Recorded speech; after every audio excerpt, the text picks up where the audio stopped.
இந்த 5000 கொடுத்தாங்க பாத்தீங்களா? எதனால கொடுத்தீங்க? மக்கள் மேல இருக்க ஒரு பாசத்தால கொடுத்தீங்களா? அதிகாரத்துல இருந்தா, ஆட்சியில இருந்தா நேரடியா நாங்க ஓட்டுக்கு இப்பவே பணம் கொடுக்குறோம் அப்படின்ற பேஸ்ல தான் நீங்க கொடுத்துருக்கீங்க. ஒவ்வொரு குடும்ப அட்டை மேலேயுமே கிட்டத்தட்ட 5 லட்சம் ரூபாய் வந்து ஏத்தி விட்டுருக்காங்க. இதுதான் வந்து அவங்களுடைய சாதனை. இது குடும்ப அரசியலுங்க, குடும்பத்துக்கான அரசியல், வாரிசு அரசியல். இதை பண்ணிக்கிட்டு இருக்குது திராவிட மாடல். அப்போ அந்த இடத்துல வந்து அவரு இதுக்கு மேலேயும் அவருடைய படகு வந்து பயணம் செய்ய முடியாது. புதுசா ஒன்று இறக்கிடுவோம், அப்போ நமக்கு வேண்டப்பட்டதே நம்ம கொண்டு வருவோம் அப்படின்றதுனால சபரிசனை உள்ள கொண்டு வருவாங்க. சபரிசனை கட்சி உள்ள கொண்டு வர்றாங்க. இந்த திராவிட கொள்கை வச்சுட்டு இருக்கக்கூடிய விளம்பர மாடல், இதை முழுவதுமாக அந்த கூட்டணியில் இருக்கக்கூடிய அனைத்து கட்சிகளையுமே ஓரங்கட்டணும் அப்படின்றதுல மக்கள் தெளிவாக இருக்காங்க. விவசாயிகளுக்கான ஆட்சி, இளைஞர்களுடைய வளர்ச்சிக்கான ஆட்சி கொண்டு வரணும்னா அது அண்ணன் எடப்பாடியார் அப்படின்றதுல ஸ்டாண்டில் நிற்கிறாங்க. ரெண்டாவது ஒரு பிரதான கட்சியாக வந்து அண்ணன் சீமான் அவர்கள் வரதுக்கான வாய்ப்பு முழுவதுமாக இருக்கிறது.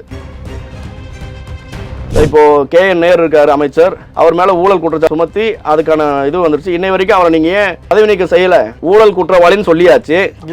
ஊழல் குற்றவாளி சொல்ல, அவர் மேல புகார் இருக்கு, ஃபைல் பண்ணுங்க தான் சொல்லியிருக்காங்க. ஃபைல் பண்ணுங்கன்னாலுமே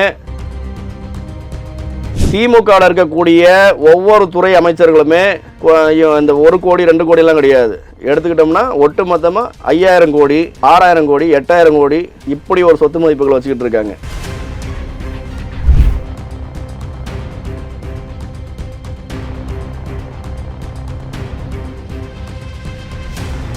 ரேலோன் நேயர்களுக்கு வணக்கம்.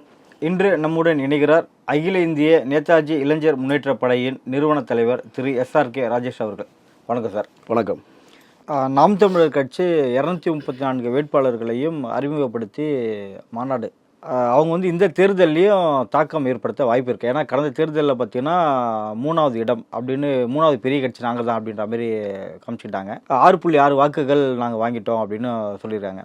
ஸோ இந்த தேர்தலையும் அந்த வாக்குகள் வர வாய்ப்பு இருக்கா, இல்லை இப்போ விஜய் தாக்கத்தால் இல்லை அது குறைய வாய்ப்பு இருக்கா? இல்லை, விஜய் தாக்கம்ன்றதான் சும்மா கதை. அதெல்லாம் நம்ம வந்து இன்னைக்கு பேசும் பொருளாக பேசிட்டு போகலாம். அதனால் வந்து அது வந்து பெரிய அளவில் பேசக்கூடிய ஒரு விஷயமே கிடையாது. இல்லை, விஜய் ஓட்டு வாங்க இங்கே நாம் தமிழர் ஓட்டு வந்து குறையாது, அப்படியே தான் இருக்கும். இப்போது தமிழ்நாட்டில் அனைத்து இந்திய அண்ணா திராவிட முன்னேற்ற கழகம் பிரதான கட்சியாக வந்து ஓட்டு வாங்கி முதலமைச்சராக தேர்ந்தெடுக்கப்படுவாங்க அண்ணன் எடப்பாடியார் அவர்கள். 2வது கட்சியாக ஒரு தமிழகத்தில் ஒரு அங்கீகாரம் பெறக்கூடிய இடத்துல இன்னைக்கு அண்ணன் சீமான் 2வது கட்சியாக தான். கண்டிப்பா 2வது கட்சியாக கூட்டணிலாம் வரையும் திமுகலாம் கிடையாதுங்க. ஏன்னா அளவுக்கு மீறி ஆசையே இல்லை, கற்பனையா இருக்கு. இது கற்பனை கிடையாது, ஆசையும் கிடையாது. இதுதான் வந்து உண்மையான வாழ்வியல். அண்ணன் செந்தமிழன் சீமான் வந்து அவர் சிரிக்காம இது ஏத்துப்பாரா? இதுல சிரிக்கிறதுக்கு ஒண்ணுமே கிடையாது. இப்போ நாளைக்கு ஸ்டாலின் பிரதமர் ஆயிடுவான்னு சொன்னா என்ன பண்ணுவீங்க? அவரே சொல்லிருக்காரு, என் உயிரை எனக்கு தெரியும் சொல்லி சிரிச்சுக்கிட்டே அவர் போன கதையெல்லாம் இருக்கு. அதுதாங்க இன்னை வரைக்கும் 1% இருந்த நாம் தமிழர் கட்சியோட வாக்கு வங்கி தொடர்ச்சியா வளர்ந்து கொண்டுதான் இருக்குது. 8% வந்துட்டாங்க.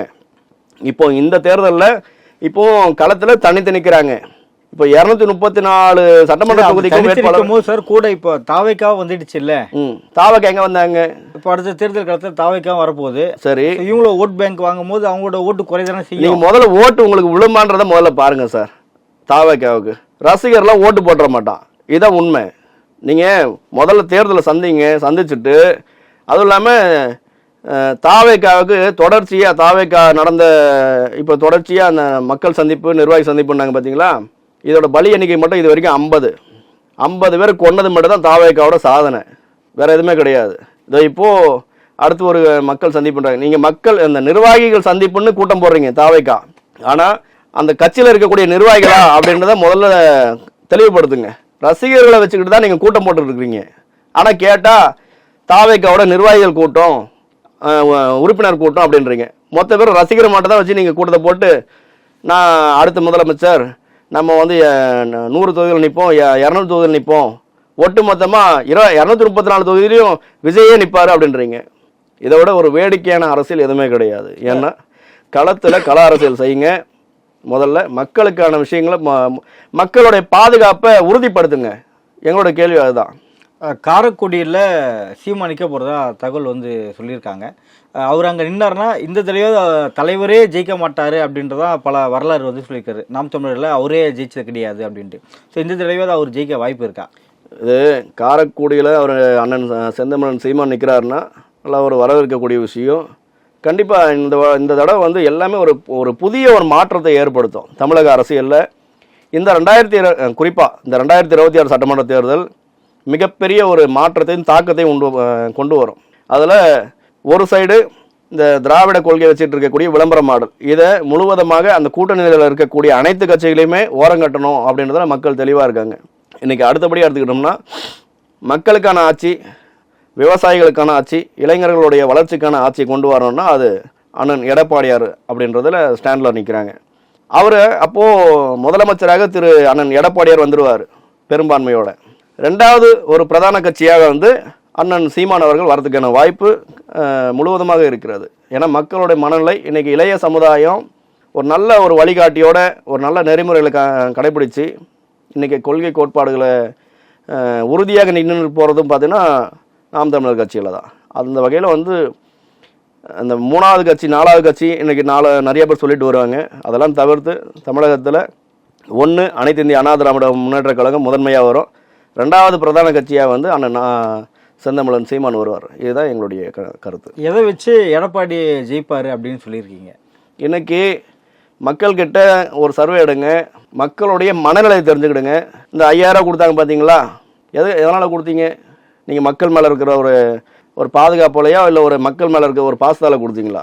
அதிகாரத்தில் இருந்தால், ஆட்சியில் இருந்தால் எங்களுடைய அதிகாரத்தை எப்படியெல்லாம் துஷ்பிரயோகம் பண்ண முடியும், நேரடியாக நாங்கள் ஓட்டுக்கு இப்போயே பணம் கொடுக்குறோம் அப்படின்ற பேஸில் தான் நீங்கள் கொடுத்துருக்கீங்க இந்த 5000 ரூபா. கோடை காலத்துக்கு 2000 கொடுக்குறீங்க. என் முதல்வருக்கு இப்போ தான் தெரிஞ்சுதா? இந்த வருஷம் மட்டும்தான் கோடை காலம் வருதா? இல்லை, நிதி பற்றாக்குறைன்னு ஒன்று இருக்கு இல்லையா? நீங்கள் என்னைக்கு நிதி பற்றாக்குறை கிடையாது.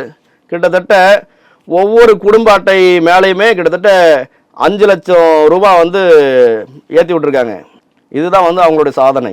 அப்போ நீங்கள் ஒட்டு மொத்தமாக தமிழக மக்களுடைய தலையில் கடன் சுமையை உயர்த்தி கொண்டு தான் போயிட்டு இருக்கீங்களே தவிர தமிழக மக்களுடைய வாழ்வுக்கான எந்த ஒரு முன்னேற்பாடும் இன்ன வரைக்கும் செஞ்சது கிடையாது.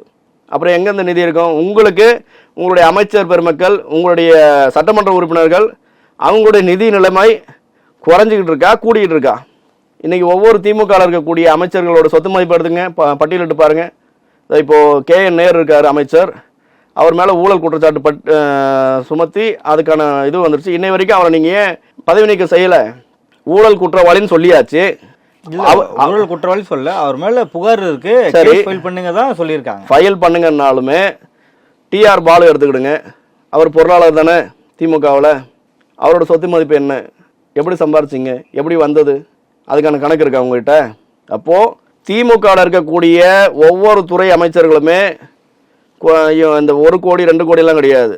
எடுத்துக்கிட்டோம்னா ஒட்டு மொத்தமாக 5000 கோடி 6000 கோடி 8000 கோடி இப்படி ஒரு சொத்து மதிப்புகளை வச்சுக்கிட்டு இருக்காங்க. அப்போது அவங்களுடைய ஸ்டாண்டு இப்போது எங்களுடைய அமைச்சர் பெருமக்கள், அடுத்தது அவங்களுடைய வாரிசு, இப்படி தான் கொண்டு வருவோம். மக்களுக்கான விஷயம் எதுவும் நாங்கள் பார்க்க மாட்டோம், மக்களுக்கான நலத்திட்டத்தை கொண்டு வர மாட்டோம். மக்கள் கடைசி வரைக்குமே போராடிக்கிட்டு இருக்கணும், போராடாத தூண்டுறது மட்டும்தான் திமுகவோட கொள்கையாக கடைப்பிடிச்சிட்டு இருக்காங்க. துரைமுருகனோட பதவி வந்து திமுகவில் முக்கிய ஒருத்தருக்கு கைமாற போகிறதா தகவல்லாம் வந்திருக்கு. அதில் கனிமொழியா TR பாலுவா அப்படின்ற கிளாஸ் வந்திருக்கு. யாருக்கு போக வாய்ப்பு இருக்குது? நீங்கள் கனிமொழியா TR பாலுவான்னு கேட்டிங்கன்னா நான் கனிமொழி தான் சொல்லுவேன்.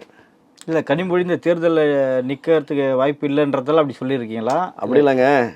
திராவிட முன்னேற்ற கழகத்துடைய தலைவர் மறைந்த முதலமைச்சர் கருணாநிதி, அவருடைய வாரிசு யார்? ஸ்டாலின், கனிமொழி, இங்கிட்டு மதுரையில் அண்ணன் அழகிரி, இப்படி தான் இருந்துகிட்டு இருக்காங்க. இப்போது தமிழகத்தில் அடுத்த கட்டமாக இவங்க எப்படி கொண்டு வருவாங்கன்னா நெக்ஸ்ட் ஜென்ரேஷனை கொண்டு வருவாங்க கட்சியோட தலைமை பொறுப்புக்கு. ஏன்னா இப்போ துரைமுருகன் அவர்கள் வந்து உடல்நலக் குறைவால் வந்து அவருடைய பதவியை வந்து தற்காலிகமாக மாற்றுறேன் இல்லை மொத்தமாக மாற்றுறாங்களான்னு தெரில. ஏன்னா சொல்ல முடியாது, அவ்வளோதான் அவங்க சோழி முடிஞ்சிருச்சு, நீங்கள் ஓரமாக உட்காருங்கன்ட்டு. அப்போது அந்த இடத்த தக்க வச்சுக்கிடணும். அவர் இருக்கிறது ஒரு முக்கியமான பொறுப்பு, தலைமை. அப்போ அந்த பதவியை வெளியாளுக்கு விட்டு கொடுக்க மாட்டாங்க. சரி, துணை பொதுச் செயலாளராக இருக்கக்கூடிய பாராளுமன்ற உறுப்பினர் கனிமொழியை தான் அவங்களுக்கு தான் கொடுக்கறதுக்கான 90% வாய்ப்பு இருக்குது. ஏன்னா அப்படி தான் எடுத்துகிட்டு வருவாங்க. ஏன்னா திமுகவுடைய ஸ்ட்ராட்டஜி என்ன?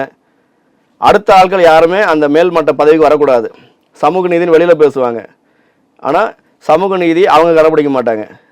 வேறு ஏதோ ஒரு பட்டியல் சமூகத்தை சார்ந்த ஒரு கட்சி நிர்வாகியோ ஒரு தலைவர்களையோ திமுகவுடைய தலைமை பொறுப்பு கொண்டு வர மாட்டாங்க.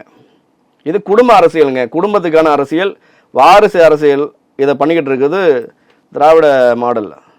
அப்போது அந்த இடத்துல வந்து அவர் இதுக்கு மேலேயும் அவருடைய படகு வந்து பயணம் செய்ய முடியாது. படகு டேமேஜ் ஆகிடுச்சு. அதனால் வந்து புதுசாக ஒன்று இறக்கிடுவோம். அப்போ நமக்கு வேண்டப்பட்டதே நம்ம கொண்டு வருவோம் அப்படின்றதுனால கனிமொழியை கொண்டு வருவாங்க. அடுத்து சபரீசனை உள்ளே கொண்டு வருவாங்க. சபரீசனை கட்சி உள்ள கொண்டு வர்றாங்க. ஆமாம், ஏன்னா இன்றைக்கி அரசியலில் வந்து திட்டம் வகுக்கிறது, கூட்டணி பேசுறது எல்லாமே வந்து மர்மம் கண்ட்ரோல் தான். அப்போது இங்கே இந்த கட்சிக்காக உழைக்கக்கூடிய உணர்வாளர்கள், அந்த திராவிட கட்சியில் இருக்கக்கூடிய தொண்டர்களுக்கெல்லாம் வாய்ப்பு கிடையாது. ஒட்டுமொத்தமாக ஃபேமிலி கண்ட்ரோலுக்கு வந்துடும். ஃபேமிலியில் இருக்க மெம்பர்ஸ் தான் கட்சியில் யாரை உள்ளே கொண்டு வரணும், யாரை வச்சுக்கிடணும், யாரை வேண்டாடணும், இது எல்லாத்தையும் தீர்மானம் பண்ணுறது. இன்றைக்கி கூட்டணியில் யாரை கொண்டு வந்து நம்ம நிப்பாட்டணுன்ற முடிவெடுக்கிற அளவுக்கு வந்து இன்றைக்கி சபரீசனுக்கு முழுமையான அங்கீகாரம் இருக்குது. இதுதான் உண்மையான ஒரு நிலவரம். அடுத்தது இளைஞர் துறையில் இளைஞர் பிரிவிலையோ இல்லை ஏதாவது ஒன்றில் சபரீசனும் உள்ளே கொண்டு வராங்க. அடுத்தது உதயநிதியை முதலமைச்சர் ஆகிடுவாங்க. இப்படி தொடர்ச்சியாக இந்த சங்கிலி தொடர் மாதிரி இவர்களுடைய குடும்ப உறுப்பினர்கள் மட்டுமே சுழற்சி முறையில் கொண்டு வந்துட்டு இருப்பாங்க. ஸ்டாலின் அவர்களும் உதயநிதி அவர்களும் தொகுதி மாற போகிறதா தகவல் வந்திருக்கு. எங்கே போக போகிறாங்கன்னா திருவாரூர் தொகுதியில். 2 பேரில் யாராவது ஒருத்தர் திருவாரூர் தொகுதியில். முதல்ல போய் நில்லுங்க சார். நீங்கள் நில்லுங்க, மக்கள் உங்களை ஏற்றுக்கிறாங்களான்னு பாருங்கள். அதுக்கப்புறம் ஜெயிக்கிறது, அதுக்கப்புறம்லாம் அது அடுத்த கட்டம் அது. ஏன்னா அவங்களுடைய ஆரம்ப பயணம் திருவாரூர்லேருந்து தொடங்கினது தான். அங்கேருந்து அந்த டைமில் அந்த டிடிஆர்லாம் கொஞ்சம் செக்கப்லாம் சரியாக பண்ணாதனால அன்னைக்கு தடுமாறி வந்து தமிழகத்தில் விழுந்து தமிழக மக்களுடைய முதுகெலும்பில் பயணம் பண்ணவங்க தான் திராவிட முன்னேற்ற கழகம். இப்போது மறுபடியும் அவங்களுக்கு ஒரு ஆசை வந்துருச்சு. ஆசைன்னா இதுக்கு மேலே நம்ம ஏமாற்றிட்டு இருக்க முடியாது, நம்ம சொந்த ஊருக்கே நம்ம படையை கட்டுவோம் அப்படின்றதுனால ஒன்று தந்தையா இல்லை மகனா அப்படின்ற ஒரு கோணத்தில் போட்டி போடுறாங்க. ஏன்னா இங்கே வந்து அவங்க சென்னையில் நிற்கிறதுக்கான பாசிபிலிட்டிஸ் கிடையாது, குறைவு தான். ஏன்னா சென்னை மக்கள் கொந்தளிச்சு போயிருக்கான். தொடர்ச்சியாக நிறைய போராட்டங்கள், நிறைய ஆர்ப்பாட்டங்கள் மட்டும்தான் சென்னை மக்கள் சந்திக்கக்கூடிய ஒரு விஷயம். அதே தான் இன்றைக்கி தென் மாவட்ட மக்கள் அப்படி தான் சந்திக்கிறாங்க. ராமநாதபுரம் மாவட்டம் எடுத்துக்கிடுங்க. ராமநாதபுரம் மாவட்டத்தில் கமுதி பக்கத்தில் நிறைய கிராமங்கள் இன்னை வரைக்கும் குடி தண்ணீர் கிடையாது. இந்த ஆட்சி அதுக்கான ஒரு முன்னேற்பாடு செஞ்சுருக்கா. ஒரு குடம் 8 ரூபா கொடுத்து அந்த ஊர் மக்கள் வாங்கிட்டு இருக்கான். அங்கே போதிய தண்ணி வசதி கிடையாது. அதுக்காக ஏதாவது ஒரு முன்னேற்பாடு, ஒரு மனுஷன் வாழக்கூடிய அடிப்படை தேவை என்ன? நீர், நிலம், காற்று, இதெல்லாம் இருக்கணும். இது எல்லாத்தையும் ஒட்டுமொத்தமாக அழிச்சிட்டாங்க. இன்றைக்கி அங்கே தண்ணி போர்வெல் போட்டோம்னா 800 அடி 900 அடி போனாலும் தண்ணி கிடையாது. அந்த மக்களோட வாழ்வாதாரம் என்ன? யார் பேசுவாங்க? ராமநாதபுரம் மாவட்டம் உங்கள் தொகுதியில் தானே இருக்குது, நீங்கள் தானே ஆட்சி அதிகாரத்தில் இருக்கீங்க. இப்படி இது மாதிரி ஒவ்வொரு மாவட்டத்துலேயுமே அந்தந்த பகுதியை சார்ந்த மக்கள் பெரும்பளவு பாதிக்கப்பட்டுக்கிட்டு இருக்கான். அதோட விஷயந்தான் வந்து இன்றைக்கி தாக்கம் தான் வந்து இந்த சட்டமன்ற தேர்தல் நடக்கும் நிச்சயமாக. இதுக்கு பதில் அதனால் நீங்கள் திருவாரூர் போங்க, இல்லை பக்கத்தில் தான் இருக்குது ஆந்திராவோட கிளம்பி போயிடுங்க தாராளமாக. ஏன்னா உங்களுடைய சந்ததிகள் எல்லாம் இருக்கக்கூடிய பகுதி ஆந்திரா தான். அங்கே போயிடுங்க. நீங்களாம் போயிட்டீங்கன்னா தமிழ்நாடு நல்லா ஆகிடும். தமிழக மக்கள் ஏமாற மாட்டாங்க. இனியும் தமிழக மக்களை அடிமைப்படுத்தி வைக்கக்கூட நீங்கள் அந்த எண்ணம் உங்களை விட்டு மாறிடும் என்பதை இந்த நேரத்தில் நான் கருத்து பதிவு செய்கிறேன். நடப்பு அரசியல் பல்வேறு கட்சிகளை பற்றி மிக்க நன்றி சார். நன்றி. ஜெய்ஹிந்த்.